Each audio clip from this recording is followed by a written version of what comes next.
Good afternoon, everybody. If I can have your attention. Can everybody hear me out there okay? And everything working with you? Great. Oops, we have a feedback. Somebody's echoing. You are. Are those mics? Oh. Hello? Well, there's a I hear a feedback. Do you guys hear it? Yeah, Do you hear it? you reverberating. Every time I speak, I hear it coming out again right after me. Oh, maybe this mic? No, you know what? It's a mirror. Oh, there's Shut that off. we like the video, but not the sound.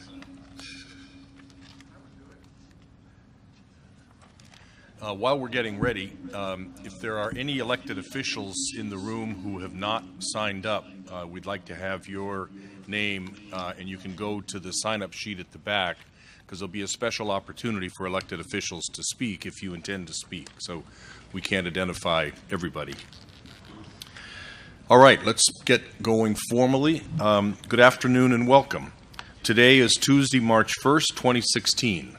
This is a public hearing before the Massachusetts Gaming Commission relative to the application for a Category 1 gaming establishment license submitted by Mass Gaming and Entertainment, LLC.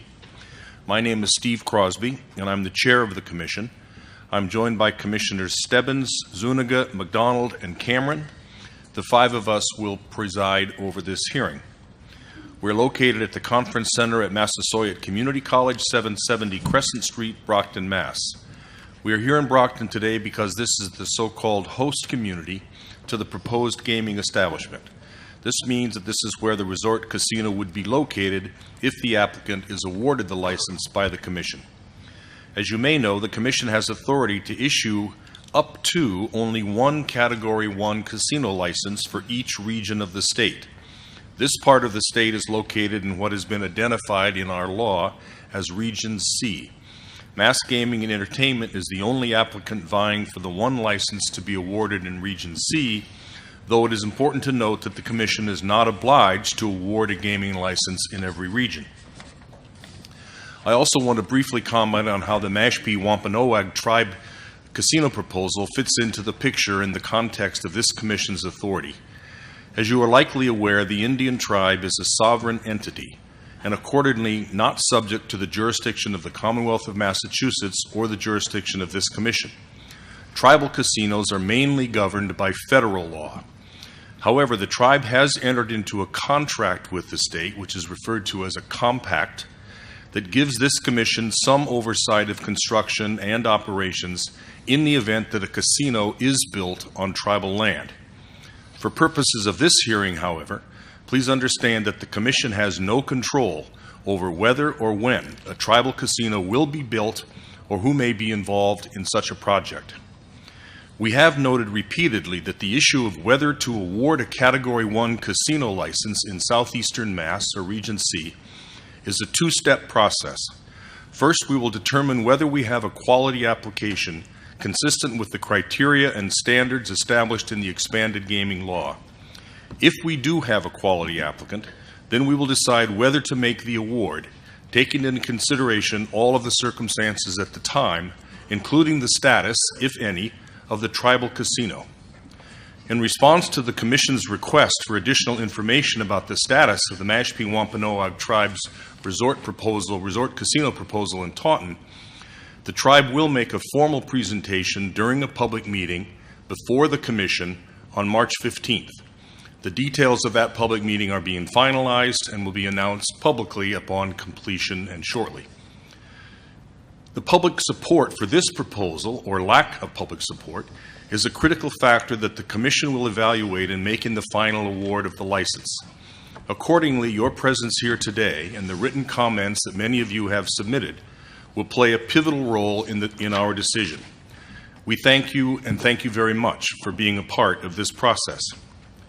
Before we begin the public hearing, I'd like to lay out the process and establish the ground rules that we'll be following here today.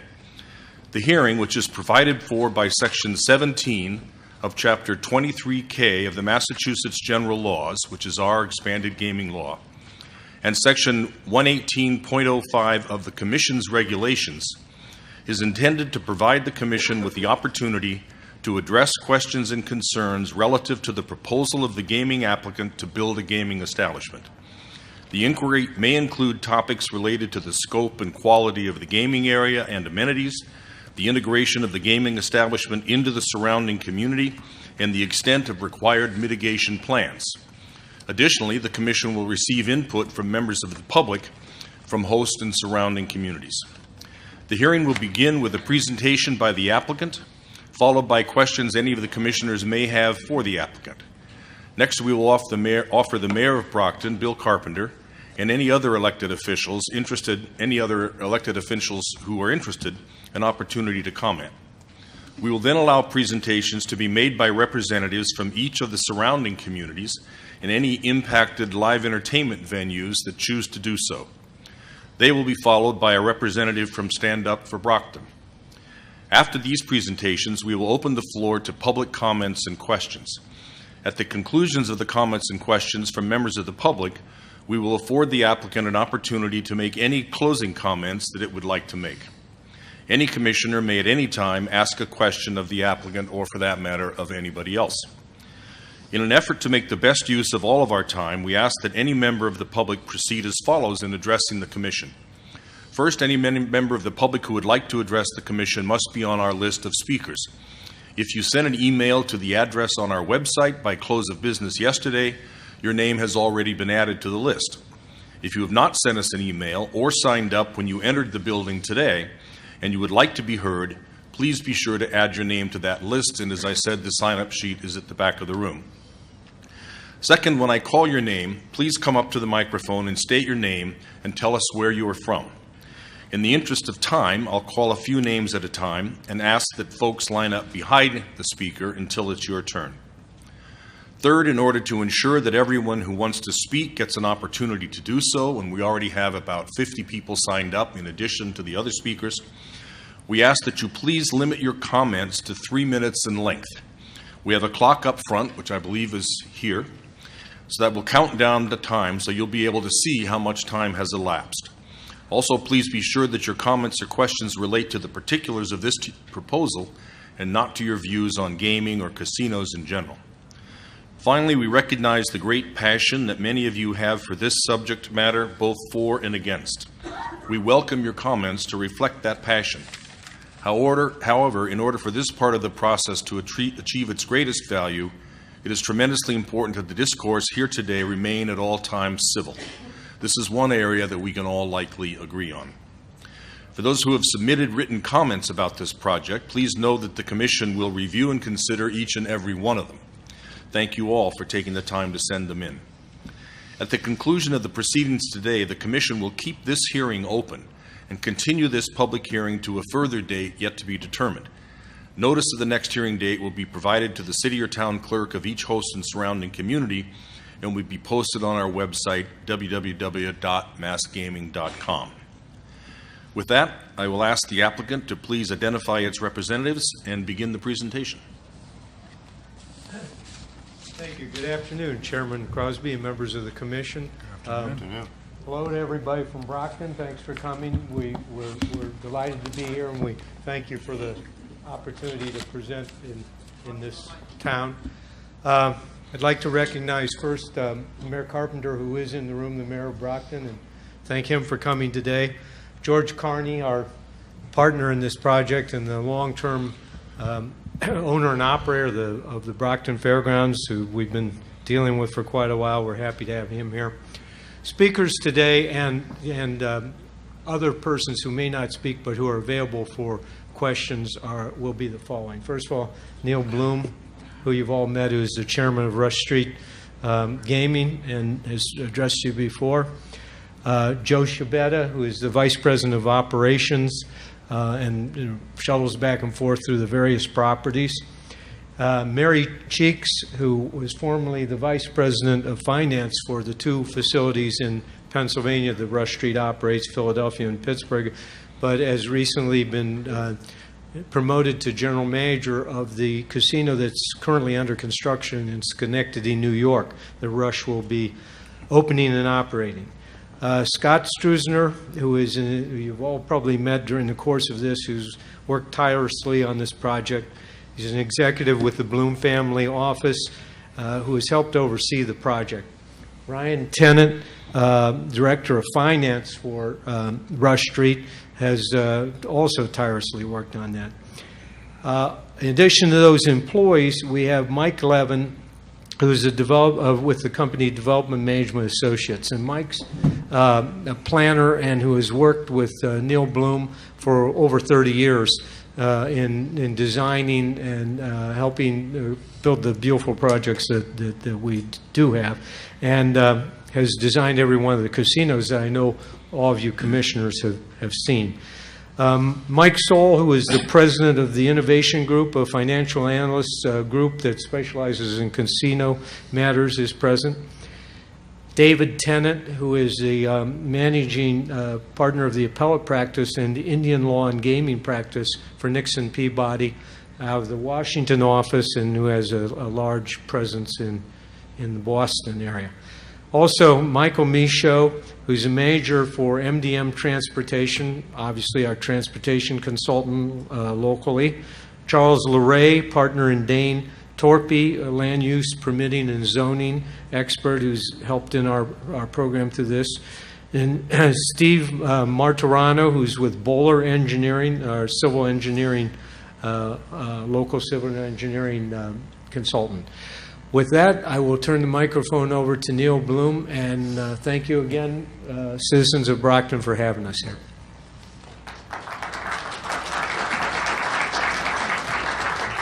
Thanks, John. Mr. Chairman and members of the Commission, thank you for giving me this opportunity to address you, and thank all the residents of Brockton and other interested citizens who are here today. We're very excited about this project.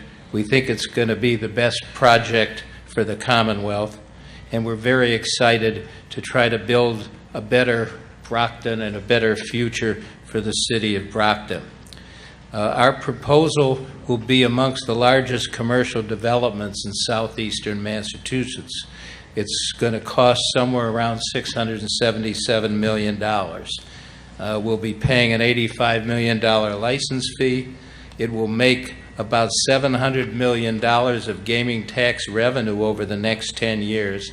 That's net of any losses or cannibalization that the other casinos would incur because there's a new casino in Region C. We'll have 1,800 permanent casino jobs plus 2,000 construction jobs. This will help revitalize Brockton, which greatly needs a boost, and all of southeastern part of the Commonwealth.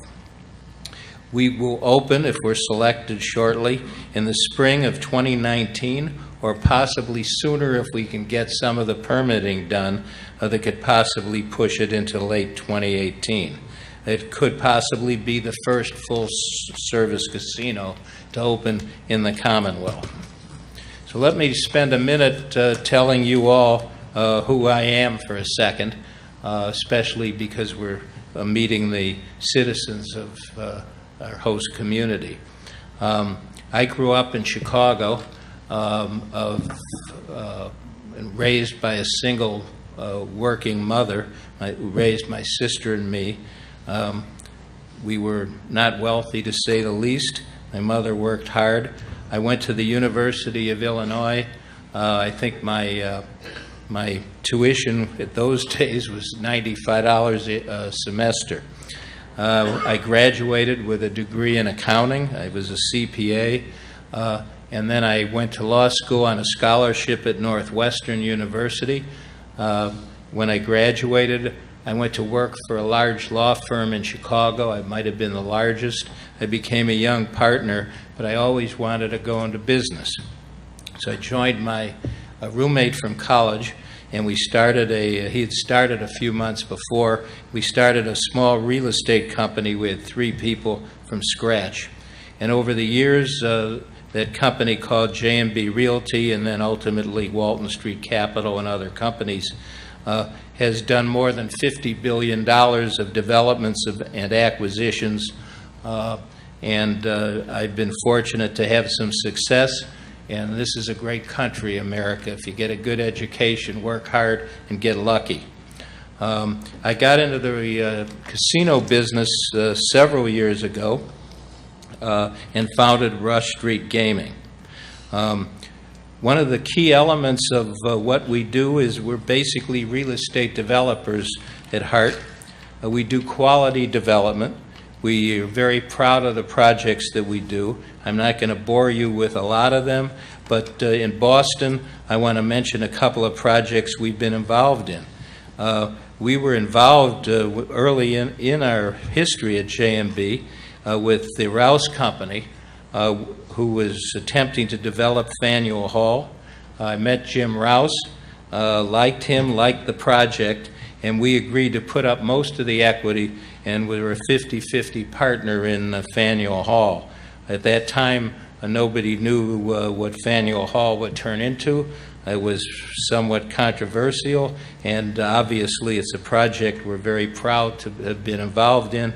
We owned our 50% stake for many years and sold it some years ago. We also were involved in the development of Copley Place in Boston. That project was started by a company called Urban Investment and Development. We provided most of the equity to develop the project, and before the entire project was completed, we ended up buying Urban and owned 100% of Copley Place for many, many years.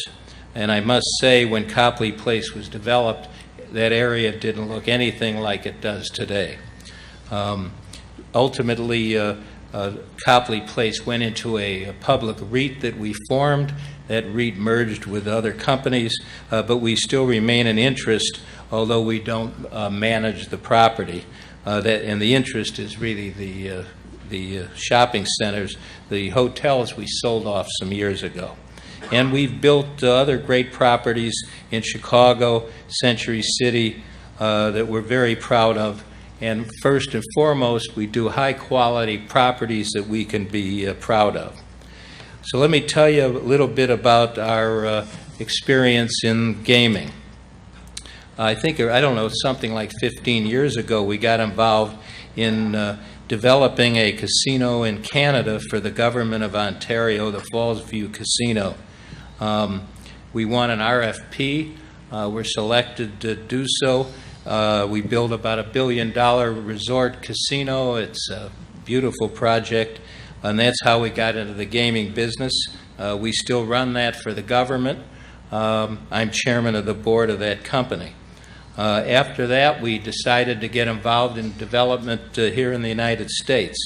And over the years, particularly since the Great Recession, I think it's fair to say we've been the major developer of casinos in major U.S. cities here in the United States.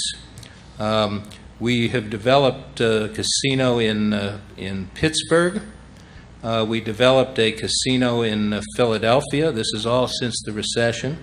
We developed a casino in Cook County, where Chicago is located. All of these casinos are very successful, and you'll hear more about that.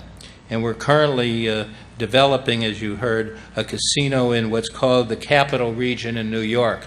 The state of New York issued 4 licenses. We were successful in being awarded the license in Capital Region, which covers Albany, Troy, Schenectady, and Saratoga. There's almost a million people in that surrounding area. Couple of situations that I think I should mention, which really deals with us getting what I call getting the job done even in tough times. And I want to give you a quick history of a couple of projects. And they were different. In Pittsburgh, the casino license there was issued to a developer who was going to build it in Pittsburgh. He started construction, and this was 2008 when the Great Recession was starting. That developer ran into serious financial trouble, didn't have the financial resources The contractor and employees were going to walk off the job. It was facing potential bankruptcy when it just started. I get a call from the contractor. We were already licensed in Pennsylvania to do the deal in Philadelphia. So we rescued the project with the encouragement of the gaming board and the governor. We put in new equity, restructured everything, developed that project, and it's currently the leading project in the Pittsburgh area with a very large market share and a wonderful project. Second situation occurred in Philadelphia, which had a different situation.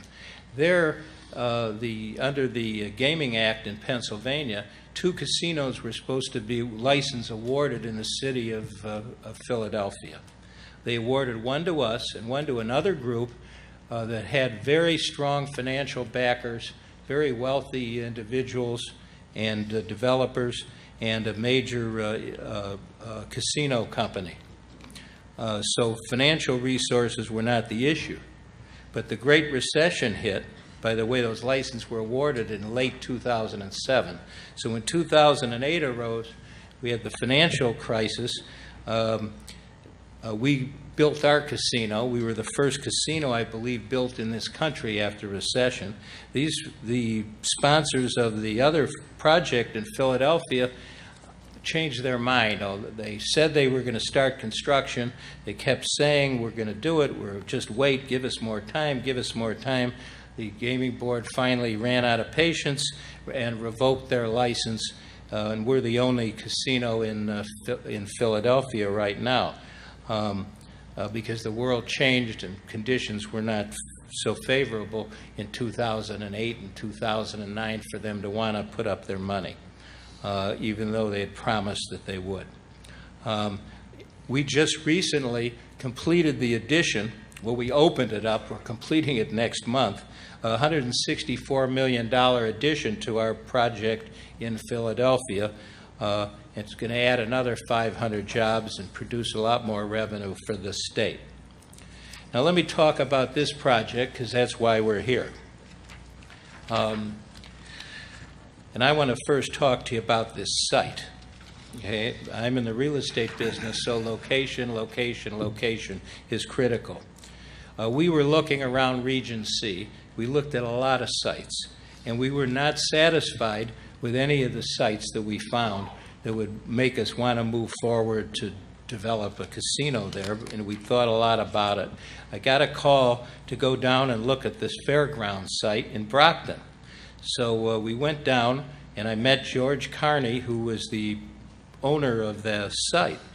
George Carney is a long-term resident of Brockton. On this property, he had originally a racetrack, which closed down, and is now vacant except for an annual fair that they have. So it's called the Fairgrounds.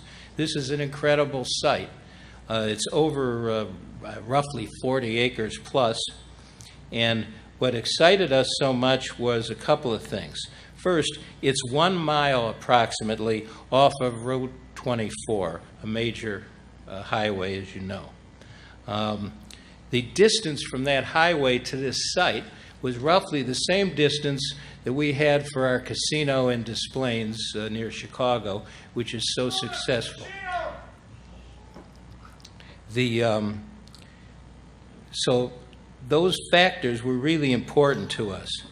Another factor was its location. It's 20 miles roughly from the Boston border, but it's 17 miles from where a casino might be built in Taunton if that should happen. And that was a key factor to us. If we were going to build a casino, if there ever was going to be a tribal casino, we wanted to make sure that we could be successful and survive. And being 17 miles closer to Boston than Taunton, we felt right off the Route 24 we would be successful with or without a casino in Taunton. Obviously, we'll do better if we're alone, but we'll still have a good investment if there's both of them. So we couldn't be more excited about this site. I shook hands with George when I met him. We made a deal. He transfers his land into our venture. He'll be a partner in our project, and we have a great relationship, and I've enjoyed working with George and his group and family on this project. And he loves Brockton. He's lived here, I guess, virtually your whole life. So let me move on now to what we would build on this property, okay?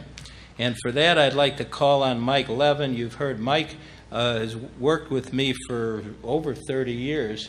I believe Mike was with Urban when we bought Urban. And so he worked on some of our projects. Just by way of example, we developed and owned a very major project in Chicago where there's a Bloomingdale's shopping mall, the Four Seasons Hotel, condominiums, office space, parking, a major retail complex. They worked on the development of that. I worked on our projects in Century City, where we built a good part of Century City in Los Angeles. And most importantly, he has developed for us all of the casinos that I've mentioned today, other than the one in Canada. So with that, I'd like to call on Mike to tell you what we're going to build on this site. Thank you, Mr. Bloom.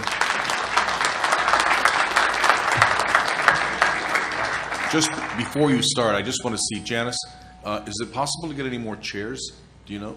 They're coming? Okay, good. There are a few seats around here for those folks who are standing up. If you want them here in front, there are a handful around if you want them. Okay, excuse me. Okay. My name is Michael Levin, and I'm a founding principal of Development Management Associates. My background is architecture and city planning. We've been involved in overseeing design and construction of projects all over the country for Neil and others. As he said, we've been working with Neil since the mid-'80s, and we have done all of his casinos to date. Give you a little overview of the project. As Neil said, it's a $677 million investment. The gaming floor, 92,000 square feet, 2,100 slots, 124 games. I want to focus a little bit on the non-gaming elements of this project, because those are really what's going to make a difference in terms of creating a major resort and tourist destination. We're going to have an expansive food and beverage program. This ownership feels very strongly on providing quality dining experiences and a variety of venues. And what you really have to just go look at their properties, fantastic restaurants. In fact, I think probably the best testimony is you have people going to these restaurants to eat that have no interest in gambling. They are going to the restaurants to eat. So that's a major amenity to this project. We're going to talk more about the hotel. It's 250 rooms with a spa. I'll share with you the plans, because it's going to be a gorgeous hotel. It really is, and will really add to the project here. The multi-purpose room, 26,000 feet. This is going to provide us the ability to have a number of activities. This includes entertainment, meetings, weddings, exhibits. We will be able to subdivide that room so we can accommodate smaller venues or larger venues, and it really relates and supports both the hotel and the casino, an essential element of the program here. So I think all of these with the casino are combined to really provide, again, an incredible destination resort facility for the region. Next. Let's talk design.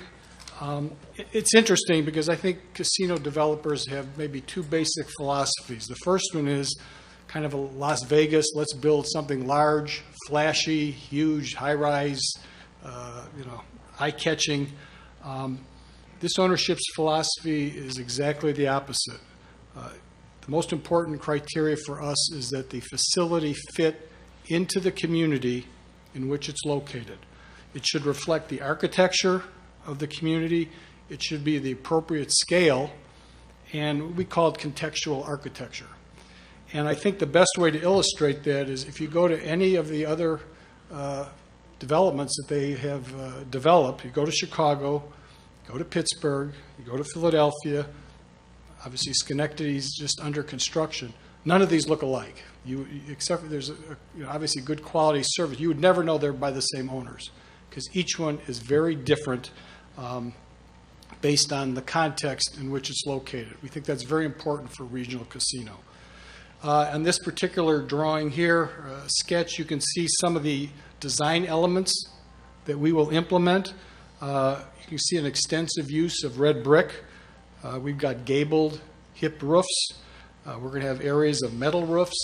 We're going to have clear story windows and a lot of traditional New England icons like steeples and such. So this is coming in actually off of West Street, which is one of our major entrances. Next. This is a shot coming in off of Forest Avenue. Again, it was very important for us to break up these buildings into their individual components. And what this drawing shows here, you can see the garage on the right. It's very important to know that's a masonry facade on the garage. It's going to fit in contextually with the rest of the project.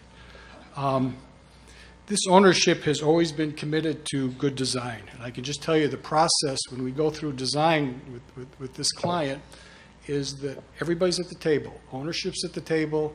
Operations is at the table. We don't have a design meeting that these gentlemen are not involved with. They know every square inch, every piece of material, they're very involved owners in terms of design. And all you have to do is, I think, go to the projects. I mean, you can look at all these pretty pictures. You go to the projects, and the design is incredible. They committed to, in our last project, to try to achieve LEED Gold in our casino and displays. It had never been done, and it was really pioneering, and we achieved it with their support. We've gotten very good feedback from the community on this design, and I think what we're proposing here, in addition to the financial benefits, which Neil's talked to, this is a beautiful complex, and I think it's really going to be an asset to the city of Brockton. Next. This is the site plan. As Neil said, this was so ideal in terms of a site. One of the biggest attributes here is, here's Belmont Street. We have a major exposure of the site to Belmont Street. This is important from two standpoints. One, Belmont Street's a major arterial serving the region already. Number two, most of our customers are coming from here. So it made sense to orient the buildings in that direction. So you can see here, kind of, this is the active part of the complex, facing where the traffic and the customers are coming in. This is what we call the quiet or more inactive. This is basically employee parking.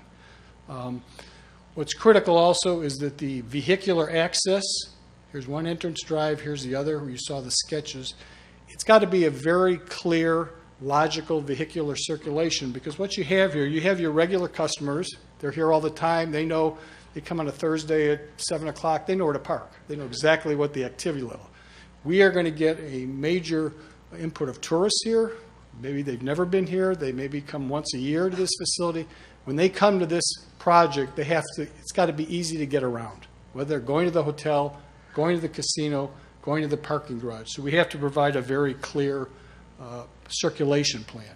This is the hotel right here. It's 6 stories. We located it up near Belmont Street. This is the casino in the middle. There'll be a direct connection between the hotel and the casino. And then here's our parking garage, which again provides direct access into the hotel. And we provided a balance of parking. To be honest with you, in all of our facilities, there's some customers that prefer surface parking. Unless the weather's terrible, they prefer surface parking. We have other customers who like to go on parking decks. They know they're going to get very easy, accessible parking. So we provide a balance of both in our facilities. The other major design determinant here was buffer. Ironically, when we started on the project and reviewed the zoning code required a 20-foot setback next to residential. Before we even talked to the community, we said that's inadequate. It would not be responsible for us we meet the zoning code, but that just doesn't make sense. So you can see here, this is an 80-foot, we've committed to an 80-foot landscaped area between us and the residential. Again, the requirement is 20 feet. And in fact, In terms of the definition of setback, you could, under the current zoning, you could have built a building 20 feet from the property line. We're not only doing the 80 feet, you can see actually our buildings are much farther back, either due to roads or parking areas. So we well exceed the zoning requirement. The other area of important buffer is here, where we have a detention pond, again, across from the school. This is a major visual and major buffer to the neighborhood to the kind of the south and west of us. Next. Touch a little bit on the building plan here. Here's the casino. Again, 92,000 square feet. Security is very important. I know questions have come up in terms of minors getting in, and I think Joe or Mary will talk to that. We have 3 secure entrances to this, only 3. One is here to the surface lot. One is here to the hotel, and one to the south here, which you can't see too well, is to the garage. That's it. There are 3 secure entrances to the facility. Here's that multi-purpose space, which we talked about, which we think will be a real add to the project. Talk a little bit about the hotel. Hotel just doesn't get much attention. This is going to be a gorgeous hotel. You can see it up here. We have a beautiful courtyard behind the hotel. The meeting rooms are going to spill out into this outdoor courtyard. Here's a major spa. Here's a swimming pool, major landscaping up here. This is really, again, kind of a quiet area of the site, which all the activity going up front here, this can be a very attractive and quiet area of the site. I know that there's been questions raised about the Brockton Fairgrounds Exhibit Hall that's located here. I guess let me make 2 comments on that. It's fallen in disuse. It's a gorgeous building. As an architect, you take a look at that and you want to do something. Well, when you put a $675 million investment next door to you, you know that's got to trigger some interest in that building. More important, you can see our plans here. We're right across the street. Again, our spa, our pool, could very easily relate to what we're doing. We don't own it. Again, we don't own that building, but I think with us being there, I think there's a good chance something could happen quite useful with that building. Next, again, a little bit more on the hotel. It's going to be a major feature and a major draw for tourism. It's going to be a gorgeous hotel. Next. Let me talk a little bit about, there's been discussion of the master plan here, and again, I'm an old planner. Several things are happening here. Number one, in terms of this development, $675 million investment, the projections are somewhat less than 5 million visitors a year, okay? So you've got a major generator, a major catalyst for development, okay? You've got a significant amount of vacant or underutilized land around us, okay, number 2. Number 3, you have some institutions like Campanelli Stadium and the Shaw Center that are underutilized, that need help, and we're going to do some cross-promotion with them. But you kind of have a dream situation from a planning standpoint. You got a major catalyst, you got vacant land, and you got institutions that need help. So, bottom line is we very much support the creation of the Entertainment District Master Plan. In addition to funding it, which was one of the things here, more than fund it, we want to be actively involved in the creation of that master plan. Obviously, it's to our benefit. We're going to be a major stakeholder. We're going to be a major investor. But to have more development we have around us, the better that it's going to make this as a focal point for the region. So, again, we encourage development. It should be done in a logical fashion. So we are very supportive of the master plan. And I think what's exciting here is that a lot of master plans gather dust. They're beautiful drawings, booklets, you put them away. You never see them again. This master plan has the ability to be real because if we're fortunate to get the license, you're going to have a complex there generating close to 5 million visitors, $100 million of investment. This master plan can be real if it's done right. We have a lot of master planning experience. We actually went through a master plan in Pittsburgh. Just real quickly, as Neil said, we have a casino in Pittsburgh. Next door to us is the Carnegie Science Center, a major institution in Pittsburgh. Next to there is the stadium, Steeler Stadium. So we there's an organization there called River Life, which is a privately funded organization, kind of monitors the river there. They came to us, and we worked with them and Carnegie Science, all the stakeholders, to come up with a master plan for our area because it was on the river, which was in Pittsburgh is sacred. So, again, I think there's tremendous opportunity here, and we want to be involved with it. So, I think I'll turn it over now to Bob Michaud. Bob is a managing partner, principal at MDM Transportation, and I think he'll be talking about both the traffic improvements and the public transportation system.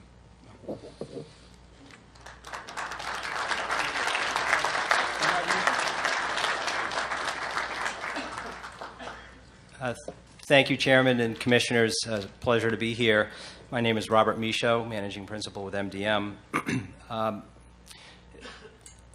This project represents the pinnacle of a multi-year and exhaustive process of identifying a site that could properly accommodate the needs and market position of a full-service resort casino facility. We have been personally involved. I've been personally involved in a number of meetings in living rooms, in restaurants, in meeting halls in this community to understand what community concerns are and to see how we can mesh two specific goals of this facility with the community input.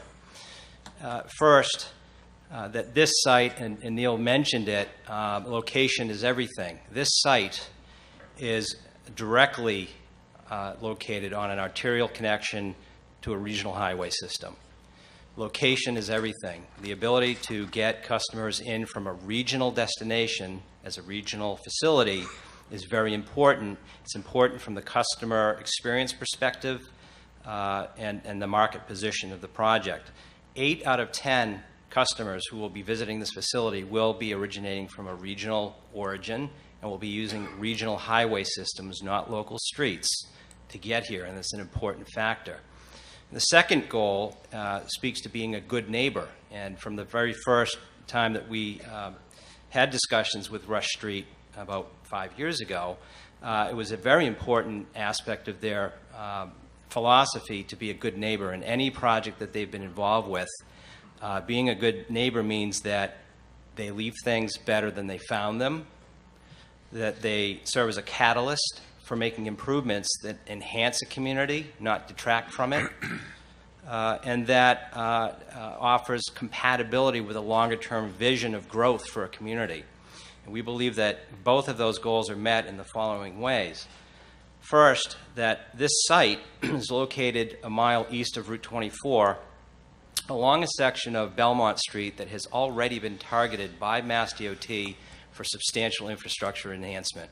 Over $6 million of monies are now being spent over the next 2 years to substantially improve Belmont Street as a gateway to this community, not only for vehicular travel, but for pedestrian accessibility as well, which is a very important aspect of what Brockton is all about: pedestrian accessibility, bicycle accessibility, as well as auto accessibility.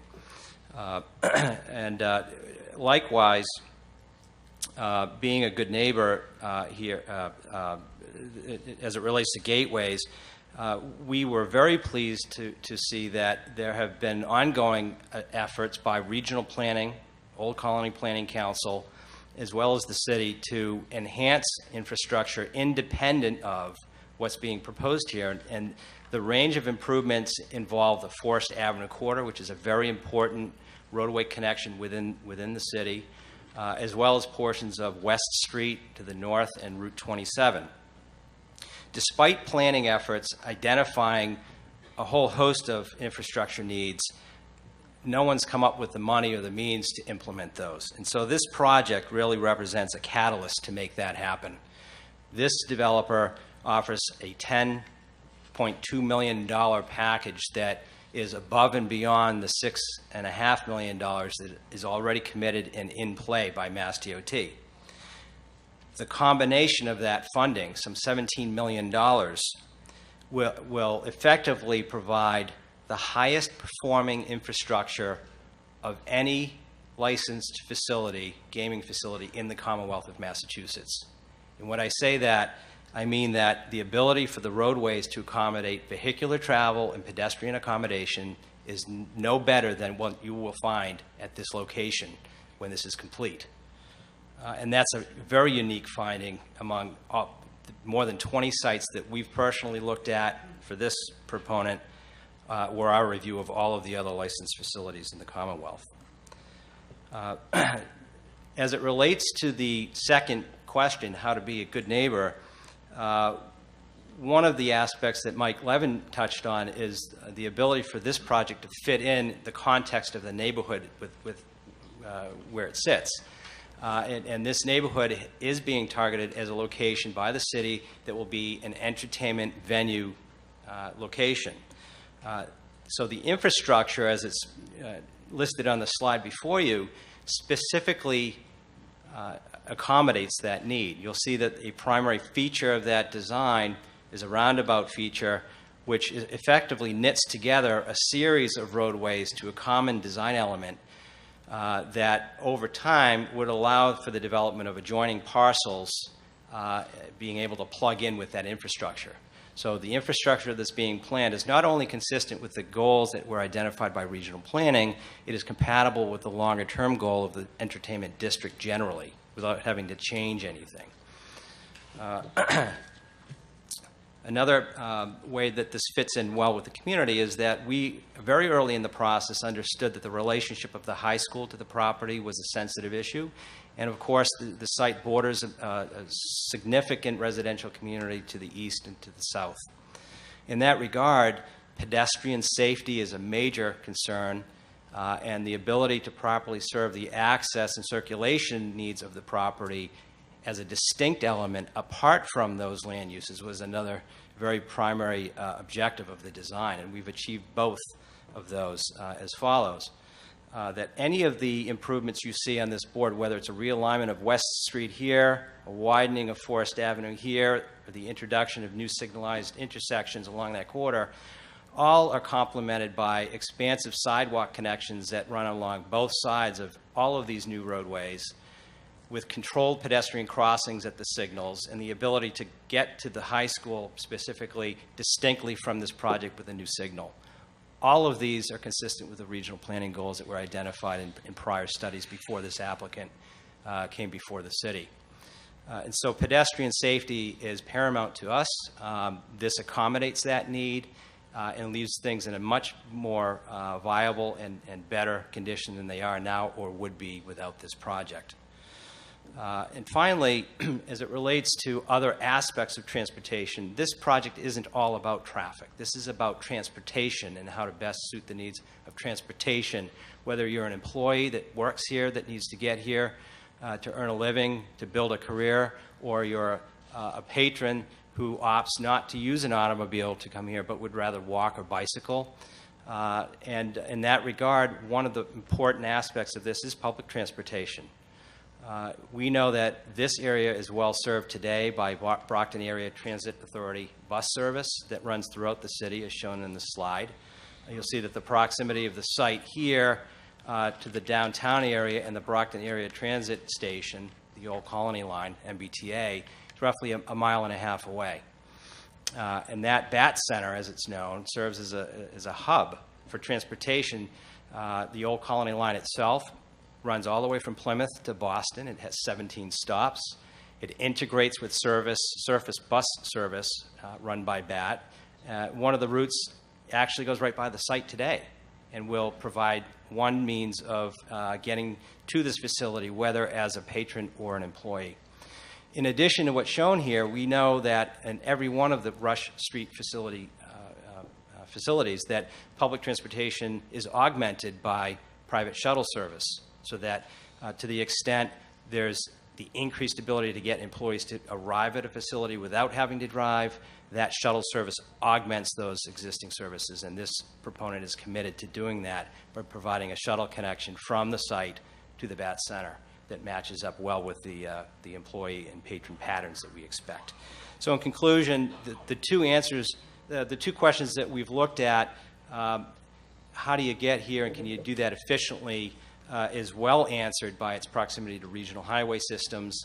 And the second question about being a good neighbor, really speaks to how this fits in with the neighborhood and all of the community input that we've received and how the design has come to fruition by insulating the site from the residential component, relying on regional highway systems, enhancing pedestrian safety with complete streets design features, and enhancing public transportation. With that, I will turn the presentation to Vice President of Operations for Rush Street Gaming, Mr. Joe Sciabetta.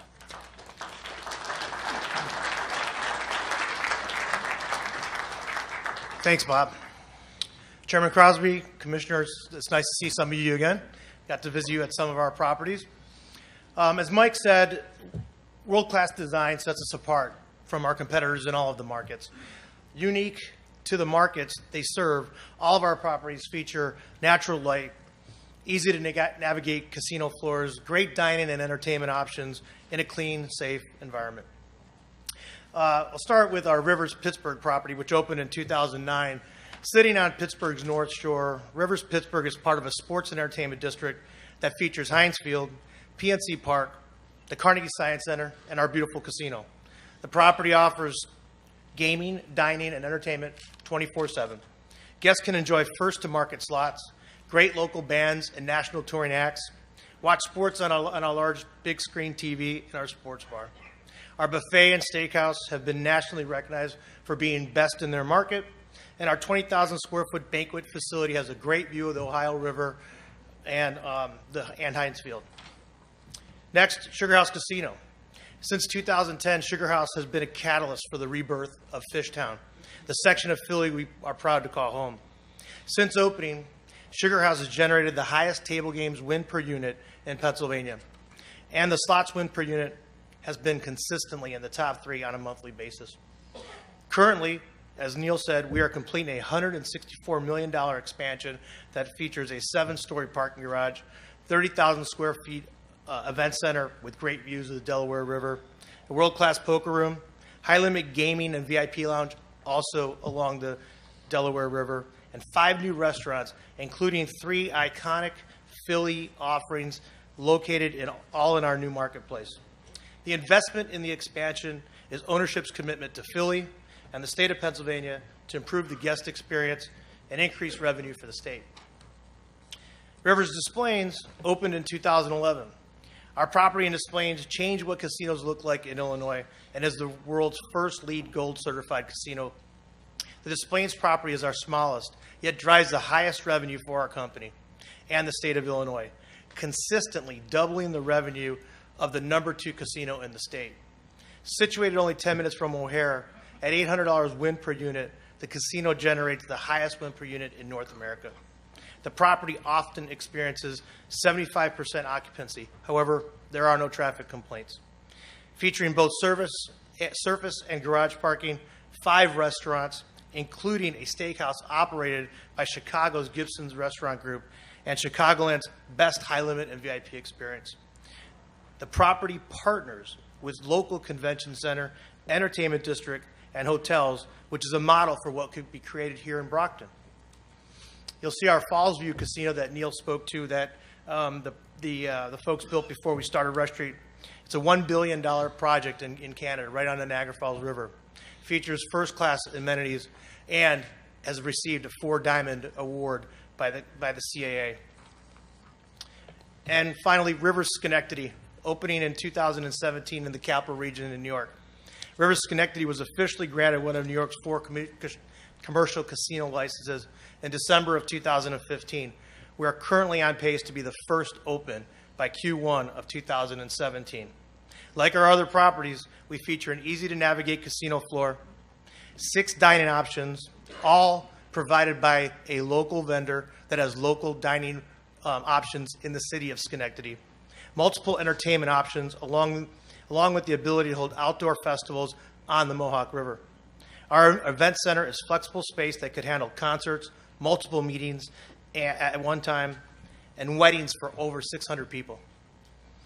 The property will feature a hotel with 164 rooms, a lobby bar and restaurant, a boardroom, and a pool and sun deck.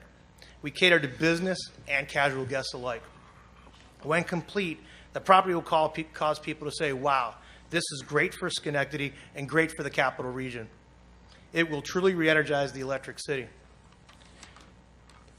Wow is a comment I often get to hear when I tour people through our properties.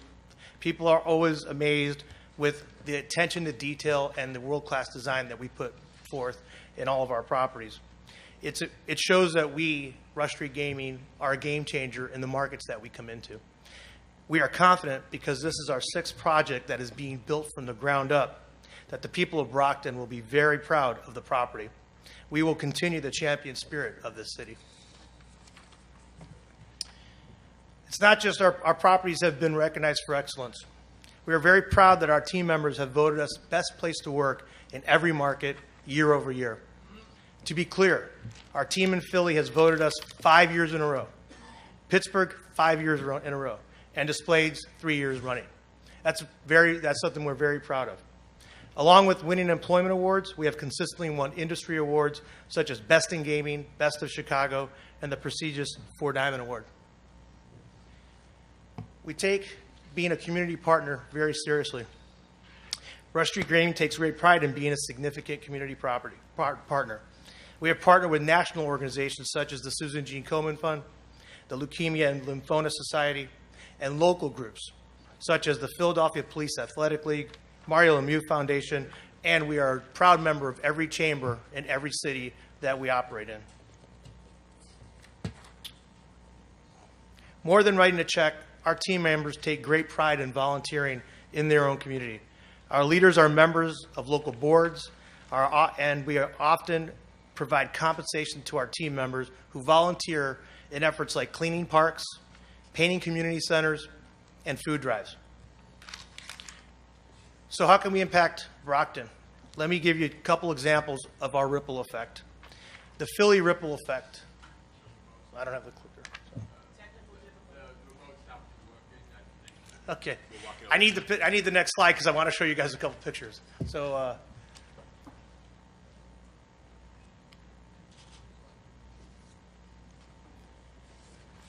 Sorry. all right. We can keep talking about the employment awards, yes.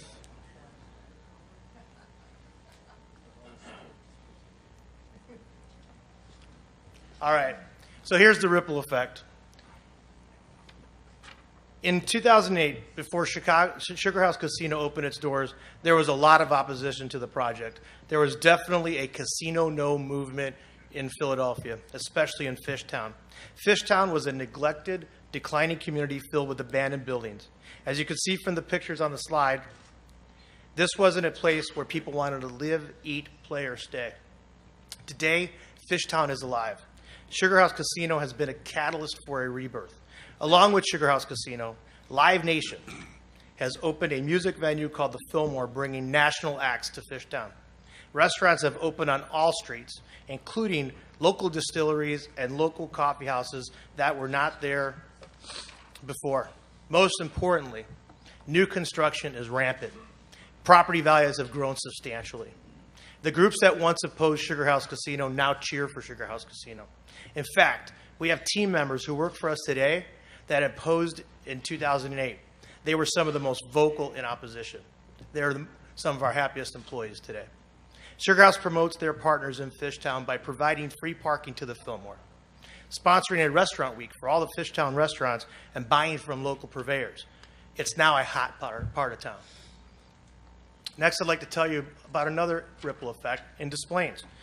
While not as dramatic in physical transformation as Fishtown, the city of Des Plaines has experienced a strong positive economic impact since Rivers Casino opened in 2011.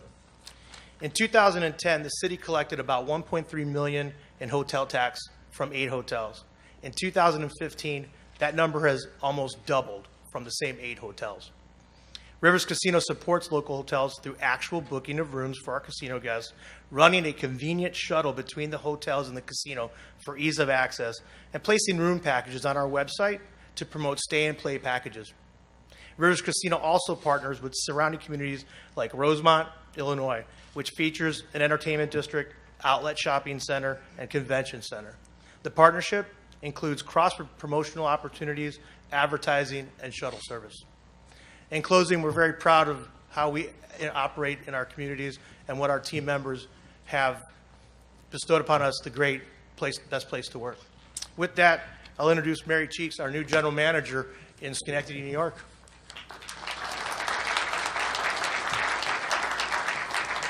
Thanks, Joe. Good afternoon, Chairman Crosby and the commissioners. Good afternoon.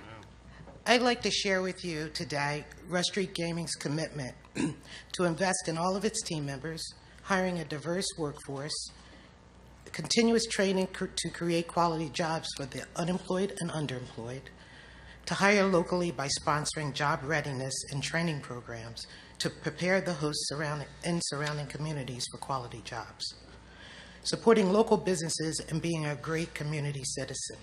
These 5 commitments and initiatives represent the Rush Street culture in every city and state that we operate in. Now moving to team member commitment. As you see on the slide, we are committed to our team. Training programs in place, non-manager compensation exceeds $50,000 annually. I'll say that again. Our non-manager compensation exceeds $50,000 annually. Our philosophy of promoting from within the organization and coaching employees to achieve career goals. We have had in our Pittsburgh property over 300 internal promotions since it opened in August of 2009. Ongoing career development through certifications and seminars, health and dental benefits, 401k, immediately vested, tuition reimbursement, and all Rush Street All Rush Street Gaming team members receive training on the scope, practice, and procedures of their responsible gaming plan as part of new hire orientation, and we do a refreshment course once a year. What I like to highlight here is the great benefits package we offer our team members. Very few gaming companies can compete with our 401k plan in terms of employers match. Also, we instruct our team members upon hiring of our commitment to responsible gaming. We work closely with the regulators in identifying people with gambling problems and encourage them to ban themselves and seek help with Gamblers Anonymous. Same holds true for underage gambling. As you heard Mike mention, we'll have 3 entrance points into the facility.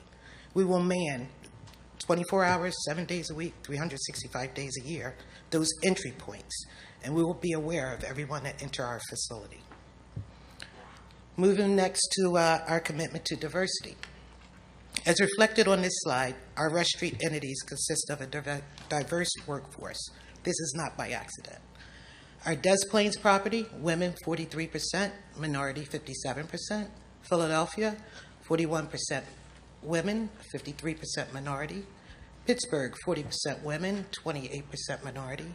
And for our senior leadership of vice president and above, 45% women and 35% minority.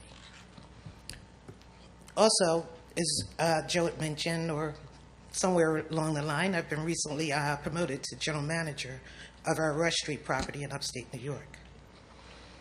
Out of our 4 U.S. properties, 2 are run or led by females and 2 by males. Interesting story in the Philly property that I'm transitioning out of our 8 senior leaders, 7 are women and 1 male. So we're a very diverse organization. Moving on to our commitment to quality jobs. Rush Street creates life-changing jobs at each of its casinos. As you can see on the slide, 35% of Sugar House team members were unemployed. We accomplish hiring the unemployed by partnering with key workforce agencies and local community colleges in developing training programs. We work tirelessly before opening to make sure all team members are set up for success in their role the role that they're hired for. During the PA property, it's a relicensing hearing, team members stand up and tell their story of how important the casino is to their life and their overall employment. We had one gentleman stand up and talk about being homeless before he was hired by Sugar House. And now 3 years later, he has his first car and home. A young lady that talks about how, she's had her first real Christmas for her children. So these are life-changing jobs with good salaries. This is particularly important and relevant to Brockton and its unemployment stats. It will help change that. Moving on to our commitment in identifying great candidates locally. I covered this, but just to reiterate, Rush Street Gaming will hire locally.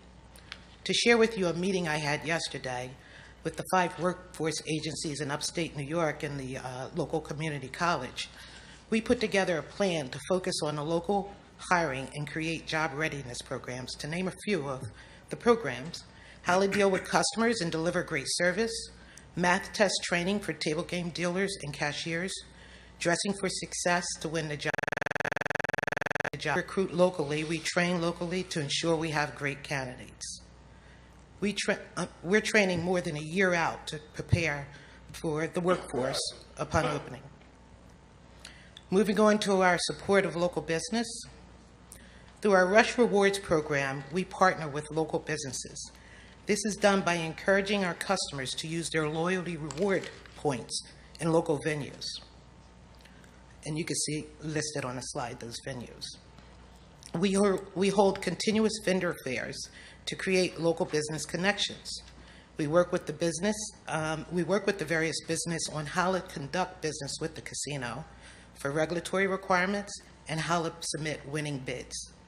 We also assist in partnering smaller businesses to be able to increase capacity to serve us, as well as partnering them with national suppliers. As you can see, our annual spend for local businesses and minority and women business enterprise is significant. To conclude, Rush Street Gaming is not your average gaming entity. We have a rich culture that I spoke about in our commitments, and this is why I'm proud to work for this company. Rush Street Gaming is the 3rd gaming entity that I have worked for, and none other compare. This culture is why our casinos operate successfully in both financial performance and customer and team member satisfaction. Rush Street Gaming will make Brockton a better place. Thank you. And I'll turn it back to our chairman, Neil. Thanks, Mary. So I want to talk to you about the economics of this project. First, let me explain that we're going to invest our own money into this project. We're not a public company where we have to do another deal to show growth or keep our stock price going. This is our own capital. And we have highly confident letters from 4 major banks, some of whom I've done business with virtually my entire life. And there's no way I'm going to do a deal that I don't believe is going to be successful, is going to be a good investment, or that the banks or the citizens would be embarrassed. We have commitments from Wells Fargo, probably the most successful bank in the country, who I've done business with for years. I have a highly confident letter, I should say, from Wells Fargo, a highly confident letter from Goldman Sachs, similar situation, done business forever, Credit Suisse, and Fifth Third Bank. Now, when I go through these economics, I want to divide them into 2 sections. I want to take you through the economics if we're the only casino in Region C, and then separately if there are 2 casinos in Region C, us and the Taunton Tribal Casino. Okay? So starting out first with just us alone. Okay, the first thing we look at when we go into a market, this is kind of economics 101, is how many gaming positions are there in the market in relationship to the adult population in the market. And you can see on page 30 that there are 355 adults for every gaming position in this market. And we've included the Wynn Project, the Penn Project, Twin Rivers, Newport Grand, and of course our project. As you can see, okay, there are far more adults per gaming position, assuming we're built, okay, than there are in these major markets, and in particularly 3 of those markets, Philadelphia, Pittsburgh, and Chicago, where we're very successful operations, have far less people per gaming position than we will have in Brockton, significantly more. There's 135 in Sugar House, 191 in Pittsburgh, 224 in Chicago, which does phenomenal, and we'll have 355 in Brockton. And I might add that another factor is the propensity of that citizens to like to gamble, and people like to gamble in the Commonwealth. Next slide is our location, and that helps explain some of the reason that we're so enthusiastic, okay? We're 27 miles from the Wynn Everett project. By the way, we judge distance by driving, not by the fly, okay? We're 27 miles from Plain Ridge. We're 42 miles from Twin Rivers, and we're 49 miles from Newport Grand. And when you look at where we are strategically located, all right, roughly 20 miles from Boston, okay? So we're really in a excellent position to gather a significant amount of revenue south of Boston all the way to the water, etc. Now I want to point out a very important factor on slide 32, okay? Plain Ridge is open, all right? And it's had virtually no impact on Twin River, all right? If you look at these charts, okay, this shows the revenue at Twin River, gaming revenue, all right, each month, all right, for 2015 versus 2014, all right? For the first 3 months, July, August, and September, okay, Twin Rivers revenue was down slightly this year over preceding years. Yet October, November, and December, the 3 later months, okay, they actually are doing more business at Twin Rivers than they did a year ago. The fact is they are not being impacted by Plain Ridge. And there's a reason for this. It's not that Penn is not a good operator, okay? The reason is simply that it is a slots-only parlor, okay? They don't have table games.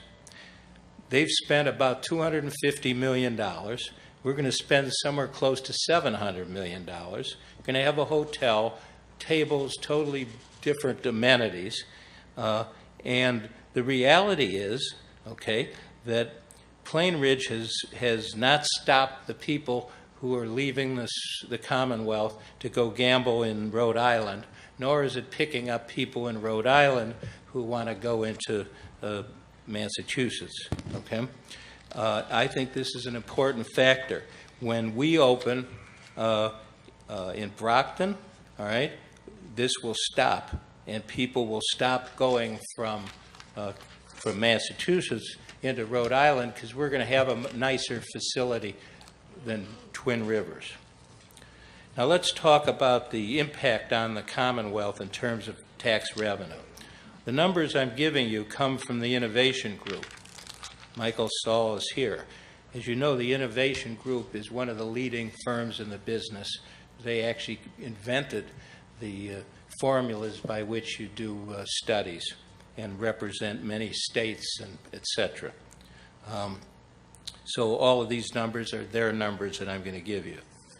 The projection is that, assuming we're the only casino in Region C, all right, after cannibalization, after you subtract what the other casinos will lose in business, okay, we are projected to generate an additional $71 million a year in Brockton, which was new money going to the state, okay, plus you get a license fee up front of $85 million.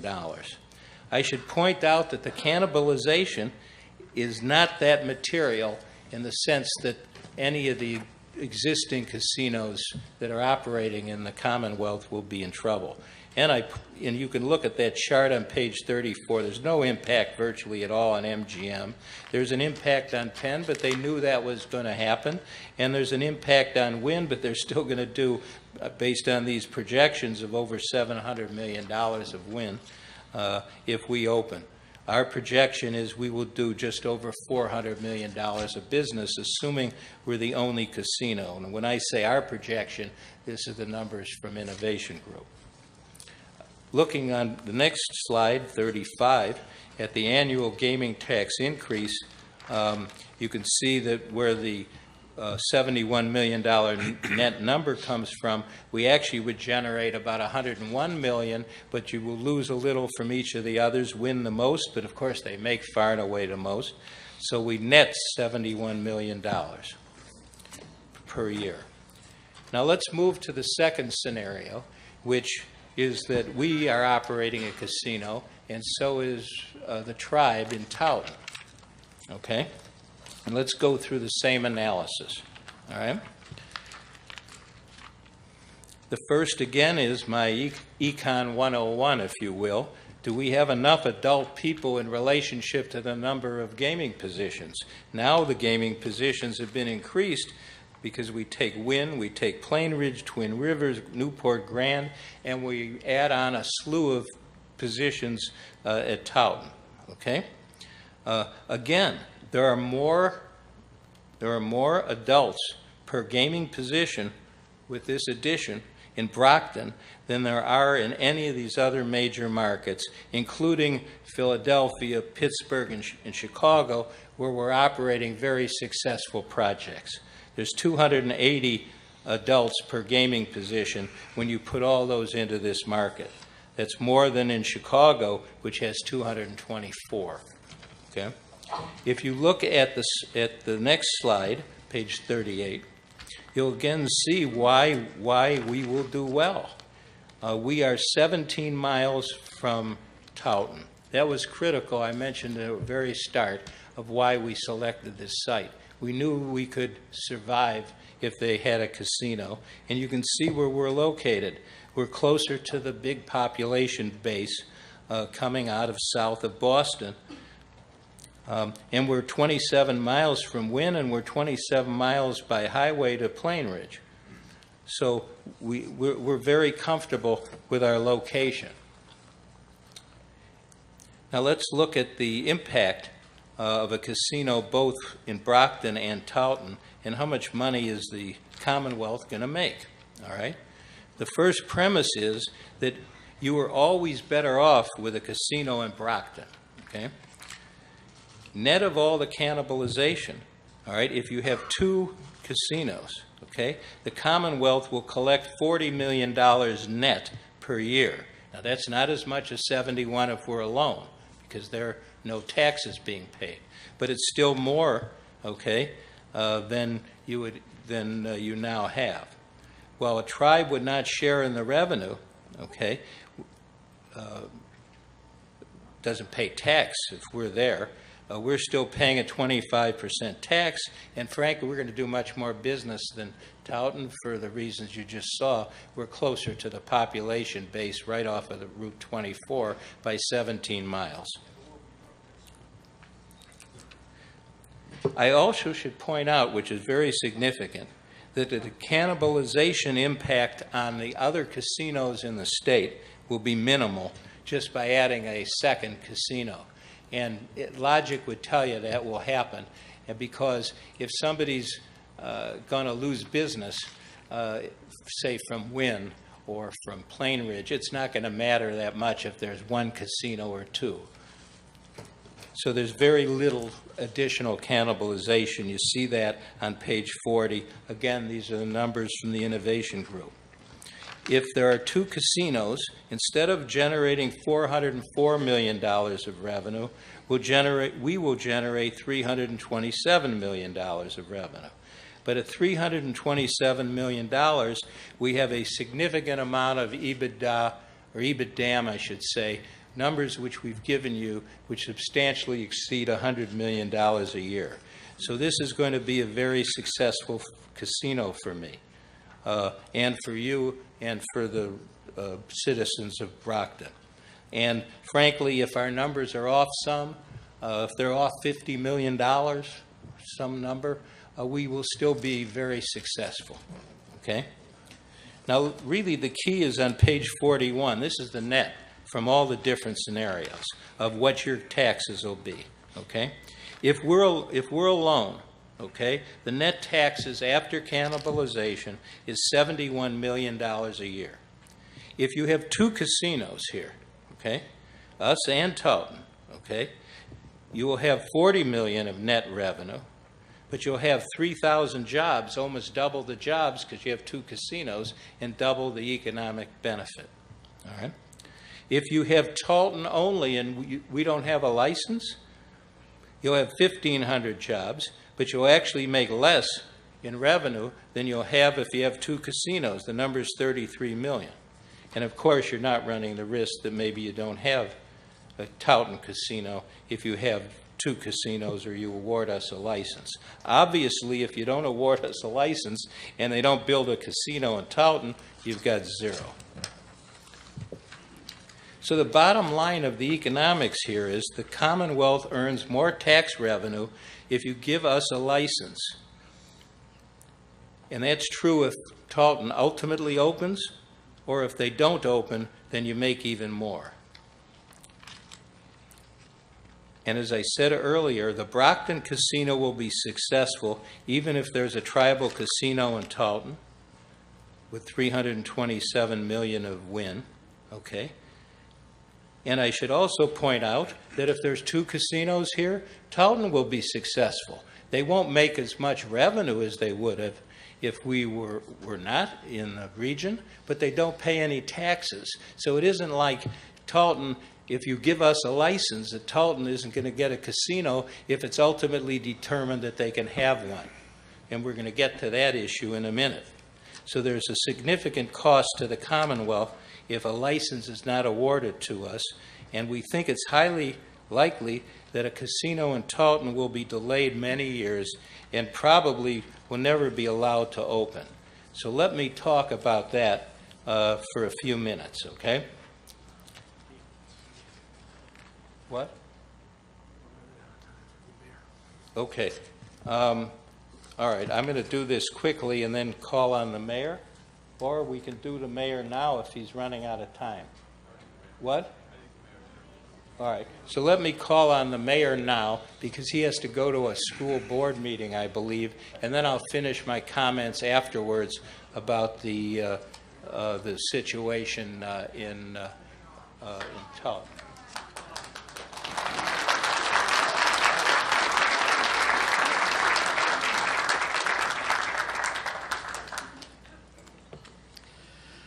Mr. Chair, Commission, good evening, and let me officially welcome you to Brockton, the City of Champions. I appreciate the opportunity to share my thoughts with you on what this resort casino would mean for the residents of Brockton in the future of our city. We all know the numbers, a combined $12.5 million per year, plus over $10 million in infrastructure improvements, plus another $5 million in upfront payments to the city before the casino even opens. But my comments today are not about the numbers, but instead about what $140 million over the next 10 years means to the city of Brockton. Brockton is a gateway city, one of only 9 minority-majority cities in the state, where our unemployment rate runs at about 150% of the state average, and many of our residents are underemployed, particularly in our immigrant communities. Our economic development team is working to revitalize a manufacturing legacy city that has been down for the count for a while.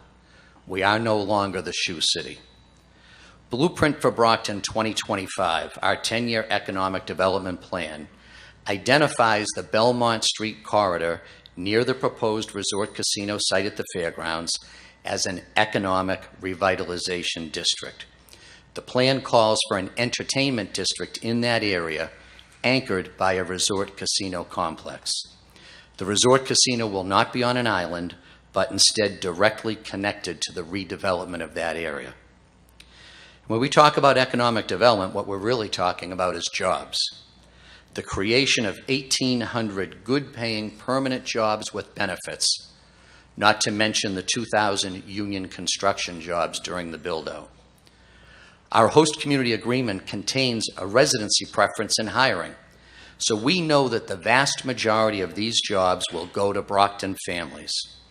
Jobs with a company who not just has a strong track record in hiring minorities and women, but a proven record of providing career and promotional opportunities to their minority and female employees. Think about the improved standard of living that comes with those jobs for Brockton families. But even more importantly, what those jobs mean to the futures of the children of those families. So let's talk a moment about those Brockton children. We have about 17,500 students in the Brockton Public Schools. 83% of our students receive a free or reduced lunch. 83% of our kids living at or below the federal poverty level. Over 1/3 of our students are not proficient in English. More than half of our students go home to a household that does not speak English as its first language, and 18% of our students receive special education services, above the state average. The Brockton schools also serve about 600 students who are classified as homeless. The transportation costs alone for those 600 homeless students, mandated under McKinney-Vento, is nearly $1 million per year.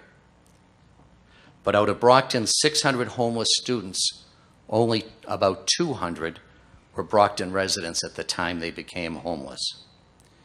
Now, make no mistake, we embrace the challenge of providing the additional needs and supports that these children require, and we welcome them with open arms. But there is no question that Brockton is bearing a disproportionate burden of the region's homelessness problem. Now, those jobs going to Brockton residents will pump an estimated $60 million of payroll annually into Brockton's local economy. And couple that economic impact with the local purchasing requirement contained in the host community agreement that compels the resort casino to purchase goods and services locally. We are talking about priming the pump of Brockton's economy with tens of millions of dollars annually, spurring growth and creating private sector jobs. Now, the state's current Chapter 70 formula for local aid to education falls far short of the cost of meeting the needs of a Brockton public school system.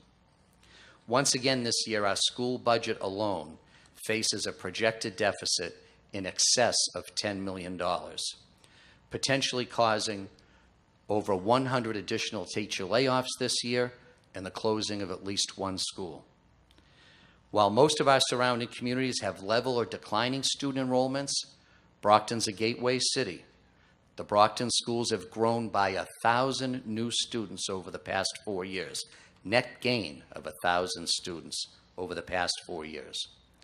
And casting a further shadow over the Brockton schools is the impending need for an overdue renovation or replacement of our 4,500 student, 43-year-old Brockton High School.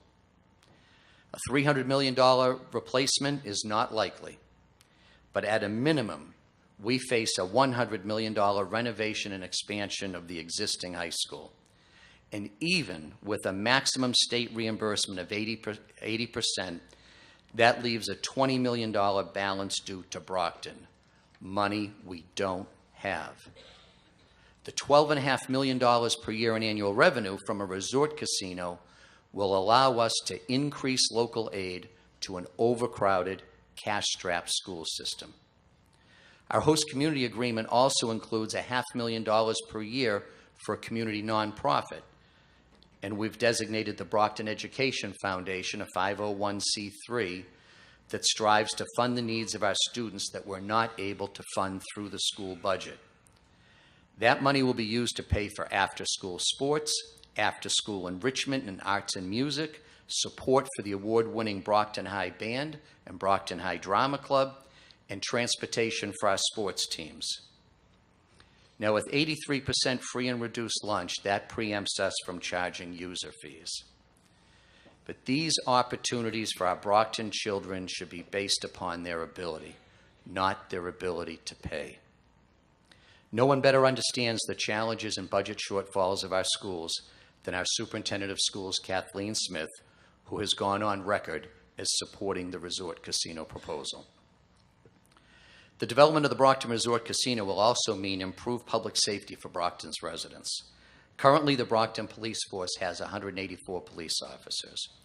However, the Department of Justice guidelines for police staffing for a city the size of Brockton calls for 250, 66 more than we currently have. A portion of the $12.5 million annual revenue from the casino will allow us to hire more police officers, continuing to rebuild our police department.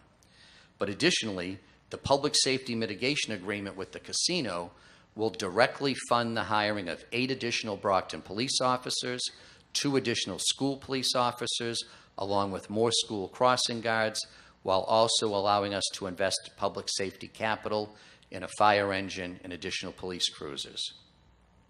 Our mitigation agreement also calls for a $10.2 million investment in traffic infrastructure for pedestrian and traffic safety on the west side of Brockton, and I know you saw that illustrated earlier.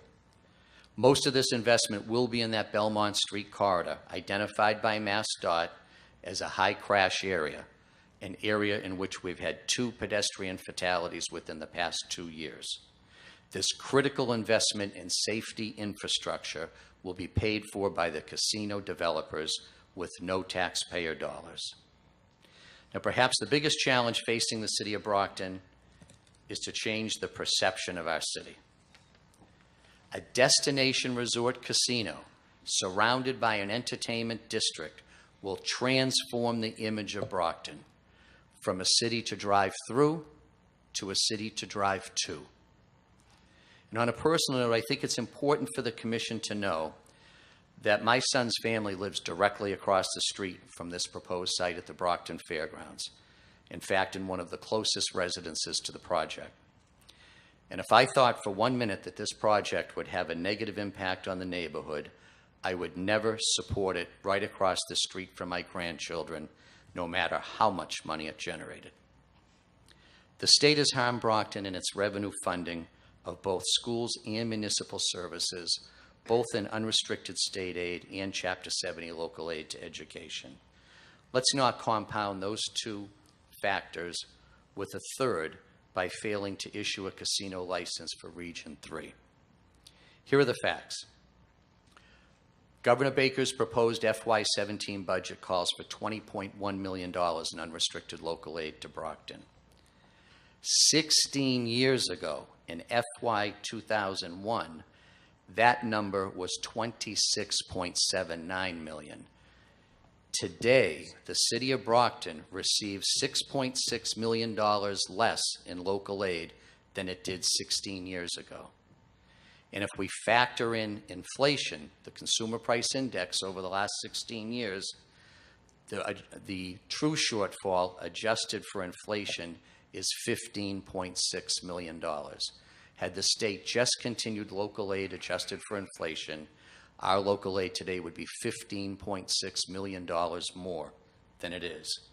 The casino revenue for Brockton only partly makes up for that. Well, keep in mind, that's a 1-year deficit, 1-year loss that we've been sustaining for 16 years. But the casino revenue for Brockton only partly makes up for that, but nonetheless, it's desperately needed. Today, the city faces the need to find more than $23 million in new revenues or spending cuts to maintain level services to city and schools from FY16 to FY17. And think about that $23 million shortfall compared to the shortfall in local aid over the last 16 years. It's clear how much of Brockton's budget problems derive from state decisions. It's also clear how important a casino award with $12.5 million per year in new revenues would mean to Brockton in the future. A decision to award the Regency license would help to offset in part the fiscal damage done by other state decisions. There is no good reason to hold off on awarding the Regency license to a private company willing to put up its own capital at risk to the benefit of both the state and the city of Brockton. So respectfully, I strongly urge the Gaming Commission to issue the Regency license without further delay. The application period is now extended past a year. And whether or not there may someday be an Indian casino in Taunton, after years of legal challenges, should not be a factor in determining mass gaming and entertainment suitability for the Region C license. It's time to start generating the hundreds of millions of dollars of revenue that is desperately needed by both the Commonwealth and the city. Thank you.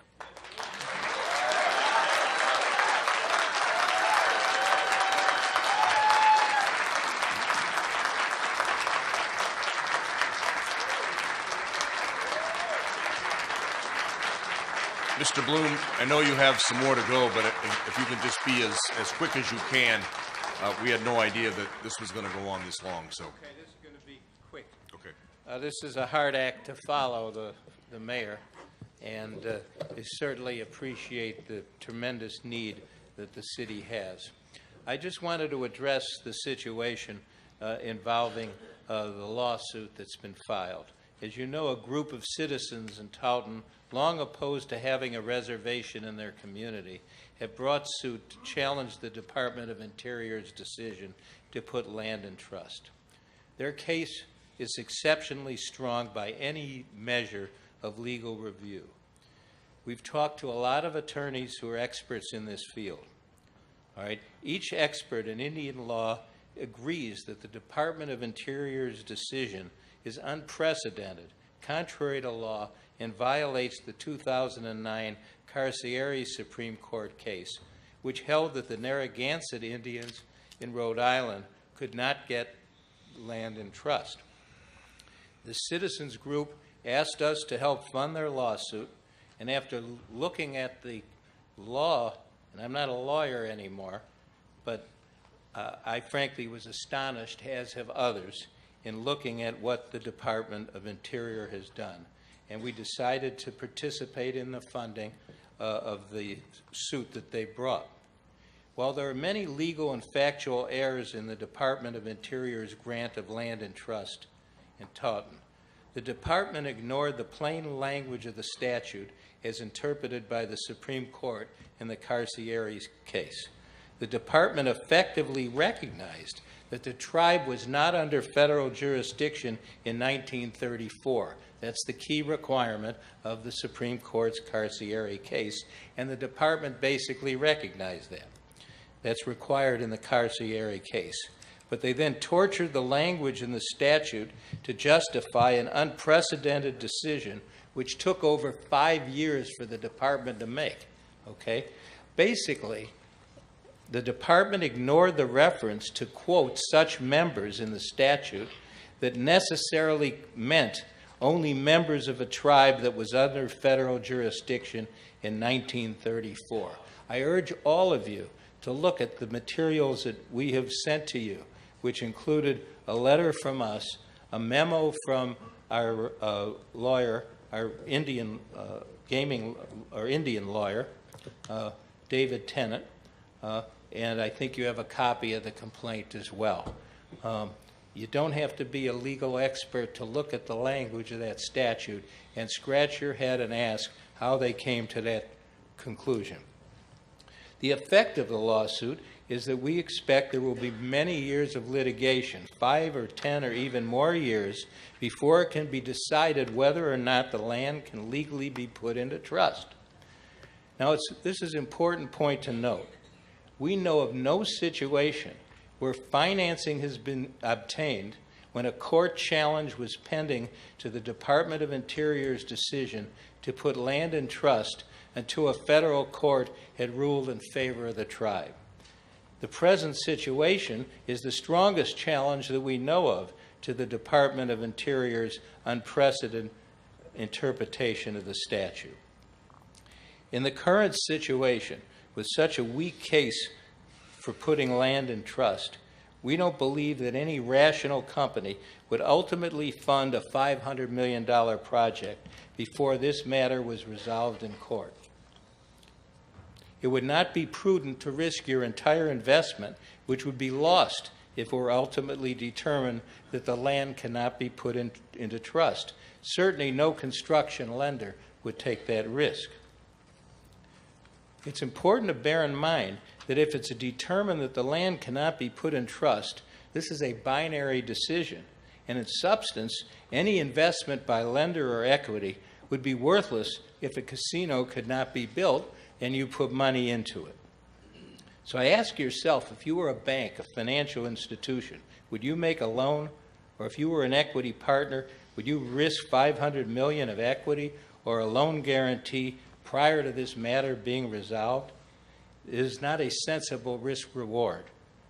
Someone might say that they're going to fund this, but will they really do it? If that person has the financial resources to put into this project before this is unknown, I don't think they would do it. And if they have the money, they're smart business people, and I don't think it's a smart investment to take this gamble for the limited rewards when you could end up with nothing. So the bottom line of it is, we think that at least will be many years before a tribal casino can be built.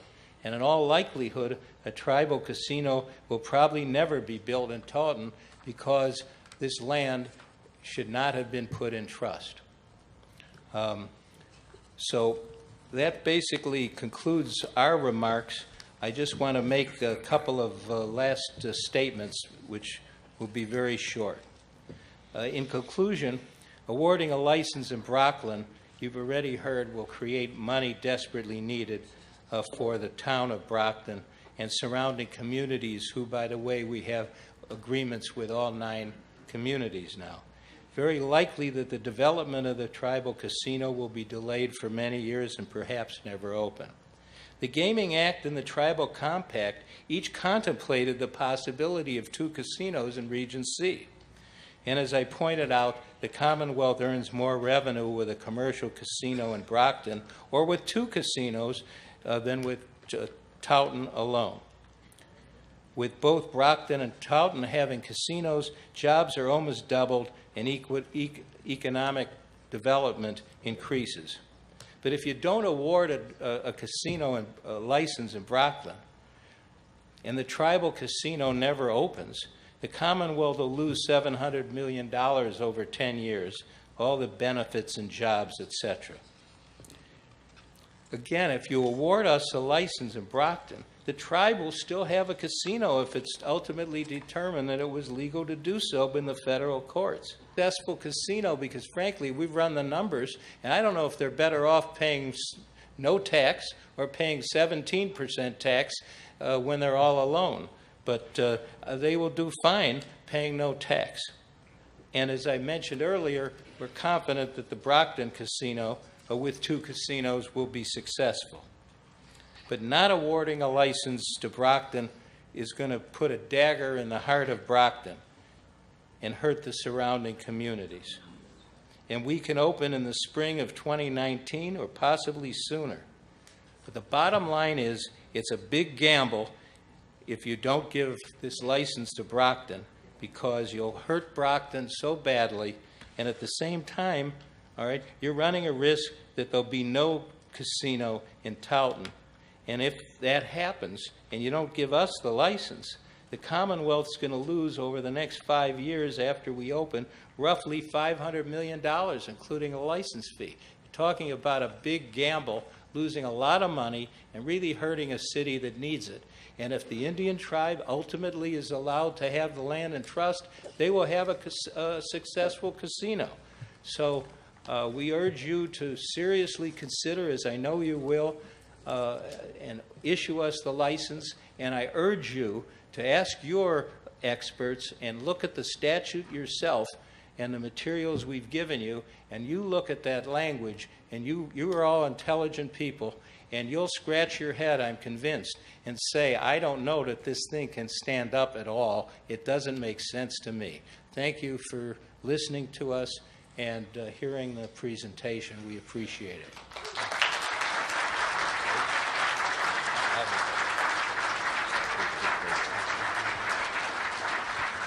Thank you very much, Mr. Bloom. Thank you for the rest of the representatives from the applicant. It's been 2 hours. We're going to take about a 5-minute break, and we will come back with other elected officials.